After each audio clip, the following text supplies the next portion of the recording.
Bismillahirrahmanirrahim. Assalamualaikum warahmatullahi wabarakatuh. Bertemu lagi dengan saya, Rahmat Batansi. Pada pertemuan kali ini kita akan melanjutkan materi bahasa Indonesia tentang cerita sejarah yang kemarin sudah Pak Guru berikan kepada kalian dan kalian sudah meringkasnya. Pada pertemuan kali ini, materi ini untuk kelas 12 ya. Materi ini untuk kelas 12 tentang cerita sejarah. Nah, materi ini sendiri akan Pak Guru jelaskan kepada kalian dan tolong saksikan, tonton video ini sampai dengan selesai agar kalian nanti mengerti dan memahami apa yang Pak Guru jelaskan nanti. Seperti biasa, tuliskan nama Anda di kolom komentar agar Pak Guru mengetahui kalian sudah melihat dan menyaksikan video ini dan kehadiran kalian juga bagus. Ya, tolong diperhatikan. Cerita sejarah itu sendiri yang pertama, sebelum Pak Guru masuk di cerita sejarah itu sendiri, cerita sejarah itu sendiri yang pertama berkaitan dengan tentang sejarah ya. Sejarah adalah sesuatu yang berkaitan dengan kejadian masa lalu atau masa lampau. Seperti itu ya. Jadi pengertian sejarah, cerita sejarah adalah teks yang menjelaskan tentang fakta dan kejadian di masa lalu. Berarti karena ini berbicara tentang sejarah, makanya kita harus berbicara juga tentang kejadian yang benar-benar terjadi atau sesuai dengan fakta yang ada di masa lalu. Contoh tentang perjuangan rakyat Indonesia merebut kemerdekaan Indonesia seperti itu ya, atau perjuangan rakyat Bola Mongondo tentang memperjuangkan hak-haknya, contoh seperti itu. Jadi berikut, nah ciri-ciri dari teks sejarah ini, yang pertama disajikan secara kronologis atau urutan peristiwa ataupun kejadian ya. Jadi ciri-cirinya yang pertama disajikan secara kronologis atau sesuai urutan ya. Berikut yang kedua, diceritakan kembali melalui teks atau recount. Dalam bahasa Inggrisnya recount.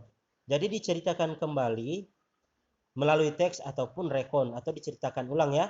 Berikut bagian berikutnya strukturnya orientasi. Jadi bentuk strukturnya ada 3 bagian. Orientasi, urutan peristiwa, serta reorientasi. Nah, orientasi ini adalah pengenalan yang terfokus pada urutan kejadian ataupun rekaman peristiwa yang terjadi dan disampaikan dalam urutan kronologis ya, yang tadi Pak Guru jelaskan. Berikut urutan peristiwa. Urutan peristiwa atau urutan kejadian yang disampaikan berdasarkan fakta pada bagian awal sampai dengan bagian akhirnya. Berarti isinya harus berdasarkan fakta hingga pada awal cerita dan hingga akhir cerita nanti. Paham ya? Berikut reorientasi. Reorientasi artinya bagian penutup ya, bagian penutup yang berisi pandangan penulis. Jadi bagian penutup yang berisi pandangan penulis terhadap tokoh yang ia ceritakan. Dan pada bagian ini juga penulis dibebaskan, artinya penulis bisa mengadakan bagian reorientasi ini, bisa juga tidak mengadakan bagian ini. Jadi ini tidak terlalu penting ya, tapi dua yang sudah Pak Guru jelaskan tadi itu adalah penting, orientasi dan urutan peristiwa. Berikut sering menggunakan konjungsi temporal. Nah, apa itu konjungsi temporal? Artinya kata yang dapat menghubungkan dua kejadian yang berbeda. Jadi, sering menggunakan konjungsi temporal, artinya dapat menghubungkan dua kejadian yang berbeda. Contoh ya, Belanda menyerang pertahanan Indonesia. Nah, itu adalah pertama. Kemudian, nah ini adalah bagian kedua. Kemudian Belanda melakukan penyergapan terhadap Indonesia. Berarti dua kejadian yang berbeda dan dihubungkan menggunakan kata kemudian. Berikut, adapun contoh-contoh lain nanti Pak Guru jika ingin bertanya lebih lanjut, silakan bertanya melalui forum kelas diskusi yang sudah disiapkan WA group ya. Berikut berisi fakta ataupun kebenaran Jadi teks sejarah ini berisi tentang fakta ataupun kebenaran yang dapat dipertanggungjawabkan, yang harus sesuai dengan bukti yang ada. Jadi harus diikuti ya, harus diikuti bukti-bukti yang ada. Jadi ketika fakta itu dan kebenaran itu harus dipertanggungjawabkan, maka yang harus kita siapkan adalah bukti. Itu adalah cerita sejarah. Berikut teks, struktur teks cerita sejarah. Yang tadi Pak Guru sudah singgung ya. Orientasi, urutan peristiwa, reorientasi. Jadi Pak Guru rasa tidak perlu dijelaskan kembali. Berikut. Nah, penggunaan bahasanya dalam kaidah penulisannya, teks cerita sejarah, dalam teks cerita sejarah ini terdapat kaidah kebahasaan yang membedakan. Jadi, terdapat kaidah kebahasaan yang membedakan antara teks cerita sejarah dengan berita, dengan teks iklan, dengan teks-teks lainnya ya. Jadi teks cerita sejarah ini lebih khusus ya, karena dia dapat dibedakan karena ada beberapa faktor yang mendukung dari cerita sejarah ini. Yang pertama, ada pronomina. Apa itu pronomina? Pronomina adalah sebuah kata ganti. Jadi pronomina adalah kata ganti yang menggantikan benda, ya. Kata ganti yang menggantikan benda, sesuatu benda. Ataupun menamai sesuatu secara tidak sengaja ya, secara tidak sengaja ataupun secara langsung ya. Jadi kita menamakan sesuatu secara tidak langsung, itu adalah kata ganti. Contoh, kata ganti orang pertama adalah saya, kata ganti orang kedua adalah dia atau kamu, kata ganti orang ketiga adalah, nanti kalian tugas sendiri ya. Nah, itulah adalah contoh pronomina ataupun kata ganti. Berikut, frasa adverbial. Frasa adverbial, kata yang menunjukkan kejadian ataupun peristiwa ataupun waktu serta tempat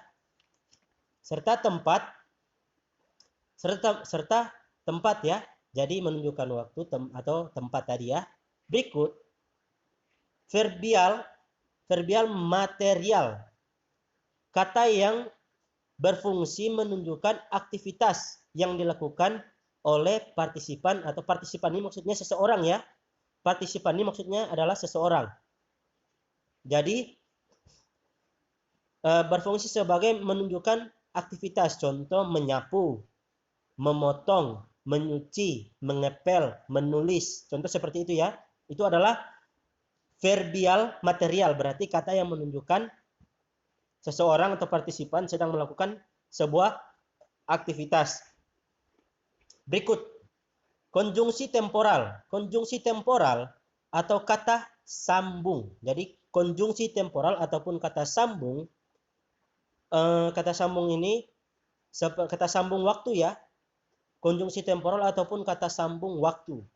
Jadi berfungsi untuk menata urutan peristiwa. Jadi dia berfungsi untuk mengatur urutan peristiwa. Pukul berapa, dan pukul berapa. Contoh, pukul pagi jam 7. Ya, jam 7 pagi ya. Berikut urutan peristiwa berikut, jam 7 pagi lewat 30 menit. Nah, itu adalah urutan peristiwa. Dia berfungsi untuk memeta-metakan atau menyendirikan tentang urutan peristiwa sesuai dengan waktu. Paham ya? Berikut, penjelasan kita ini sangat panjang dan banyak. Jadi tolong diperhatikan dan didengar dengan baik-baik. Berikut, jenis-jenis teks sejarah. Nah, jenis-jenis teks sejarah ini yang pertama, ada novel, ada cerpen, ada legenda, ada roman. Ingat ya, novel, cerpen, legenda, roman. Nah, apa itu novel? Novel adalah karya fiksi atau prosa yang ditulis secara naratif. Berarti berdasarkan naratif, itu adalah cerita ya. Pak Guru yakin kalian telah membaca novel ataupun melihat novel itu sendiri. Berikut, cerpen. Cerpen masih menjelaskan kan? Jadi Pak Guru hanya menyinggung kembali yang sudah Pak Guru singgung semester lalu. Cerpen adalah cerita pendek yang berbentuk prosa naratif fiktif. Jadi kalau tadi fiksi, ini fiktif. Ya. Jadi berikut juga ada legenda. Legenda, cerita prosa rakyat yang dianggap benar oleh masyarakat atas kejadian tersebut. Jadi legenda, masyarakat menganggap kejadian tersebut benar adanya. Contoh tentang legenda Indedou. Masyarakat menganggap bahwa legenda tersebut benar adanya. Contoh tentang legenda Danau Moat. Masyarakat menganggap itu benar terjadi. Contoh juga legenda tentang Tumotoy Bokor dengan Tumotoy Bokat dan lain sebagainya. Itu masyarakat menganggap mereka itu benar-benar ada. Terus roman ya. Roman ini berbentuk prosa yang melukiskan perbuatan pelakunya berdasarkan watak dan jiwa masing-masing. Contoh, kisah percintaan. Jadi Pak Guru yakin kalian sudah mendengar ataupun menonton ataupun sudah tidak asing lagi di telinga kalian tentang kisah cinta Romeo and Juliet. Kurang lebih seperti itu ya contohnya. Berikut, jadi tadi jenis-jenis teks sejarah, sekarang kita masuk pada sejarah non-fiksi. Nah, sejarah non-fiksi, yang pertama ada biografi, yang kedua ada autobiografi, yang ketiga ada cerita, yang keempat ada catatan sejarah, cerita perjalanan ya. Setelah itu, cerita perjalanan, setelah itu catatan sejarah. Jadi ada 4 ya. Tadi juga 4, ini juga 4. Nah, biografi berisi tentang keterangan kehidupan seseorang yang ditulis oleh orang lain ya. Biografi adalah berisi tentang kehidupan seseorang yang ditulis oleh orang lain. Seperti yang sudah Pak Guru berikan tugas yang lalu di kelas semester yang lalu ya, tentang biografi, teks biografi. Contoh seperti teks biografi presiden. Itu adalah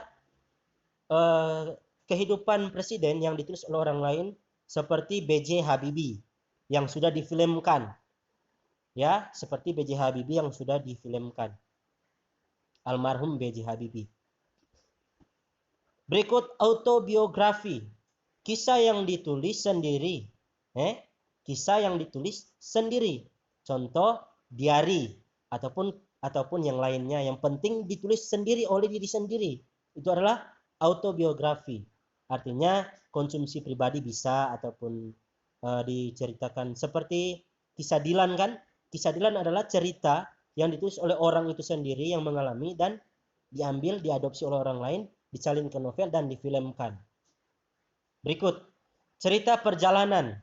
Nah, cerita perjalanan ini adalah teks yang menceritakan tentang perjalanan.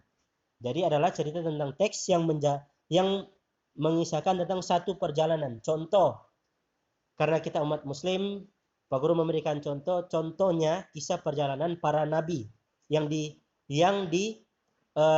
diambil dari beberapa hadis ya. Itulah kisah perjalanan. Contoh seperti itu. Jadi dari situlah, dari kisah perjalanan Nabi Muhammad, kita bisa mencontoh dan mengikuti sunnah-sunnah yang beliau berikan kepada atau yang beliau tinggalkan kepada umat akhir zaman, yaitu kita sendiri. Berikut catatan sejarah.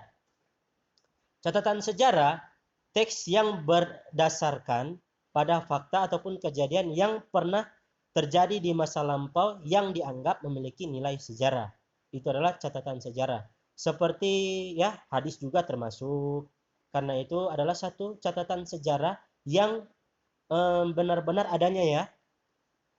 Ataupun catatan sejarah Indonesia merdeka pada tahun berapa, itu ada. Seperti itu ya. Terus berikut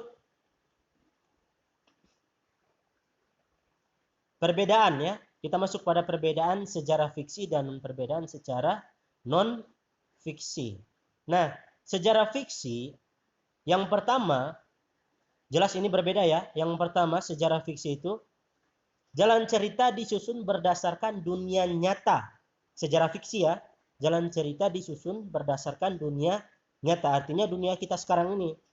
Berikut gambaran kehidupan batin seorang tokoh lebih dalam. Jadi menggambarkan kehidupan batin atau gejolak batin atau perasaan yang dirasakan oleh tokoh tersebut lebih mendalam lagi, ya. Berikut, pengembangan karakter tokoh tidak sepenuhnya terungkap. Jadi pengembangan karakter tokoh, sifat asli dari tokoh tersebut tidak sepenuhnya diungkapkan oleh si penulis. Paham ya? Berikut, menyajikan kehidupan sesuai dengan pandangan pengarang. Jadi pengarang menyajikan kehidupan tokoh sesuai dengan apa yang diinginkan oleh pengarang tersebut. Berikut, non-fiksi.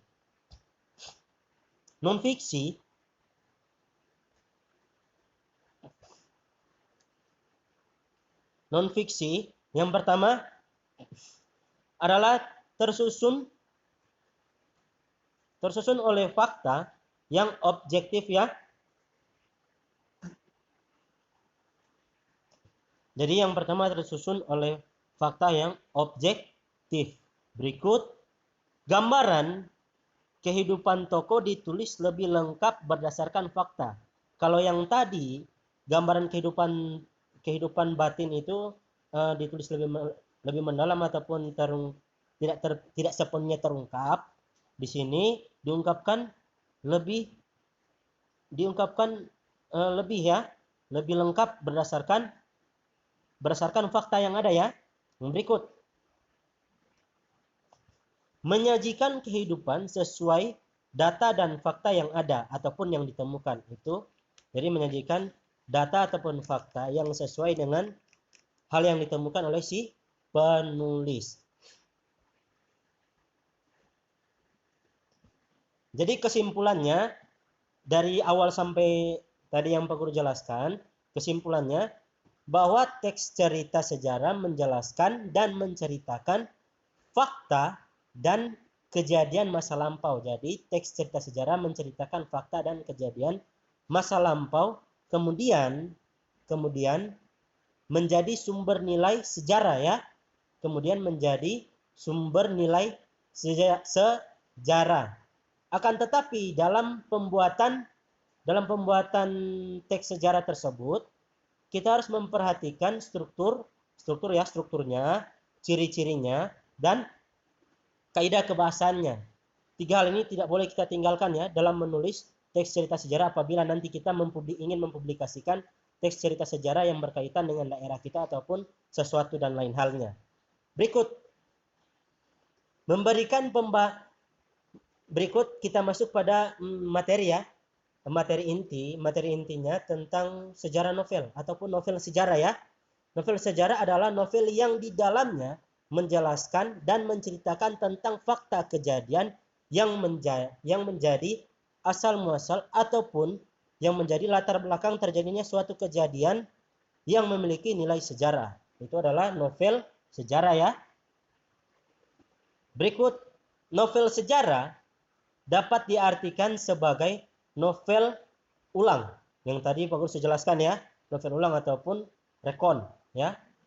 Yaitu yang pertama, novel sejarah ini terbagi menjadi rekon ini terbagi menjadi 3, ya. Rekon terbagi menjadi 3. Rekon pribadi, rekon faktual, rekon imajinatif. Nah, kalau novel ini termasuk pada rekon imajinatif. Nah, rekon pribadi itu sendiri melibatkan penulis secara langsung dalam kejadian tersebut. Jadi artinya penulis mengalami kejadian tersebut dan ditulis melalui tulisan yang ingin dibagikan. Itu adalah rekon pribadi. Rekon faktual adalah memuat kejadian faktual seperti eksperimen ilmiah ataupun yang lainnya. Jadi faktual, ya, faktual. Itu adalah rekon faktual atau rekon informasi. Adalah memuat kejadian faktual seperti eksperimen ilmiah ataupun laporan kepolisian. Berikut, rekon imajinatif memuat kisah faktual yang dihayalkan dan diceritakan secara lebih rinci. Itu adalah rekon imajinatif. Imajinatif itu sendiri menghayal, ya. Imajinatif itu sendiri adalah menghayal. Nah, novel sejarah ini termasuk pada rekon imajinatif. Jadi berdasarkan penjelasan yang sudah Pak Guru berikan tadi, novel sejarah tergolong pada rekon imajinatif. Artinya, novel tersebut berdasarkan pada fakta yang dikisahkan kembali berdasarkan sudut pandang yang lain, ya, ataupun sudut pandang si penulis juga bisa. Berikut, pada bagian berikutnya tentang mendata informasi dalam teks sejarah. Jadi, dalam teks sejarah tersebut ada informasi-informasi penting yang harus ditulis ya. Ketika kalian mengunjungi tempat-tempat sejarah dan ada pemandu di sana, pemandu tersebut akan mengemukakan informasi-informasi penting yang berkaitan dengan sejarah tersebut. Berikut juga menentukan hal-hal yang menarik dalam teks sejarah.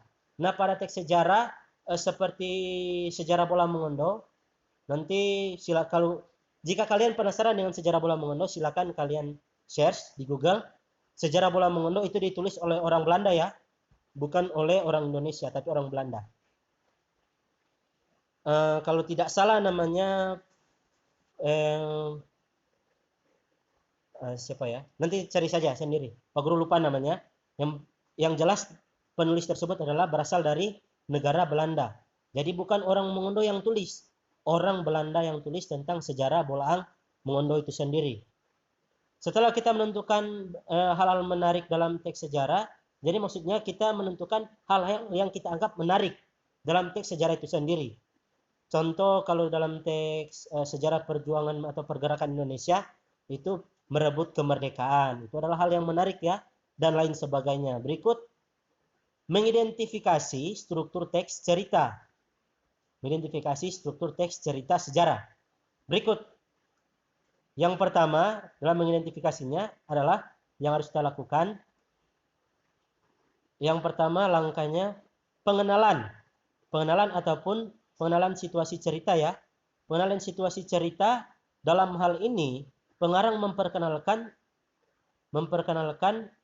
setting ya. Jadi dalam hal ini pengarang memperkenalkan setting. Setting itu terbagi menjadi 3. Latar tempat, waktu, dan kejadian ataupun suasana. Itu adalah setting. Ataupun dikenal dengan istilah pada bagian pertama ini dikenal dengan orientasi, dikenal dengan orientasi. Berikut, mengungkapkan peristiwa yaitu menimbulkan berbagai masalah ya. Pengungkapkan peristiwa. Jadi pada bagian kedua ini menimbulkan berbagai masalah tentang perselisihan dan lain sebagainya ya. Berikut, menuju konflik bertambahnya masalah. Jadi menuju konflik ini penjelasannya, ini kita sudah masuk pada bagian alurnya adalah jalan cerita, maksudnya seperti itu. Alur adalah jalan cerita. Jadi menuju konflik itu bertambahnya masalah. Jadi masalah mulai menumpuk, atau yang pada bagian ketiga ini biasa disebut dengan rising action. Berikut pada bagian keempat, puncak konflik atau turning point, atau juga dikenal dengan komplikasi, bahkan atau dikenal dengan klimaks. Adalah sebuah penyelesaian masalah yang sudah terjadi. Jadi pada bagian ini si tokoh tersebut harus menyelesaikan masalah yang sudah terjadi. Bagian kelima, penyelesaian ataupun evaluasi ataupun revolusi. Nah, setelah tadi kita menyelesaikan, pada bagian ini adalah penentuan nasib dari si tokoh utama, ya. Baru berikut adalah bagian ke-6, koda. Koda adalah berupa komentar ya, berupa komentar si pengarang ataupun si penulis. Bisa penulis tersebut sampaikan secara langsung lewat tulisannya, ataupun bisa diwakilkan oleh si tokoh utama ya. Paham ya? Jadi koda ini bisa juga diadakan, bisa juga tidak diadakan. Berarti tidak wajib ya. Pada yang wajib itu 5. Ya, wajib itu ada 5 dan tidak wajib itu ada 1, karena jumlahnya 6 kan? Jumlahnya 6 kurangi 1 sisa 5. Koda itu jika ingin dimasukkan bisa, jika tidak ingin dimasukkan juga tidak apa-apa. Seperti itu ya. Nanti jika kalian ada pertanyaan ataupun bingung dengan yang sudah Pak Guru sampaikan ini, jadi silakan kalian bertanya secara bertanya di kolom komentar WA grup ya. Nanti bertanya saja di WA grup. Di kolom komentar pada video ini silakan tulis nama kalian agar Pak Guru mengetahui kalian sudah menyaksikan video ini ya. Kemudian, nah kita masuk pada bagian terakhir ya. Membandingkan novel sejarah dengan teks sejarah. Jadi cara membandingkan novel sejarah dengan teks sejarah dari sekian banyak yang sudah Pak Guru jelaskan tadi dan sudah kalian ringkas. Jadi yang pertama teks sejarah itu berdasarkan fakta dan kebenaran yang terjadi di masa itu. Berarti teks sejarah itu berdasarkan fakta ataupun kebenaran yang terjadi pada masa itu. Ya, tidak boleh kebenaran yang kita ambil pada masa yang lain. Seperti kemerdekaan Indonesia yang terjadi pada tahun 1945. Itu adalah sebuah kejadian real yang tidak bisa dibantah oleh siapapun. Berikut. Sedangkan novel sejarah hanya menceritakan tentang masa lalu ya. Itu adalah novel sejarah. Novel sejarah hanya menceritakan tentang masa lalu itu sendiri.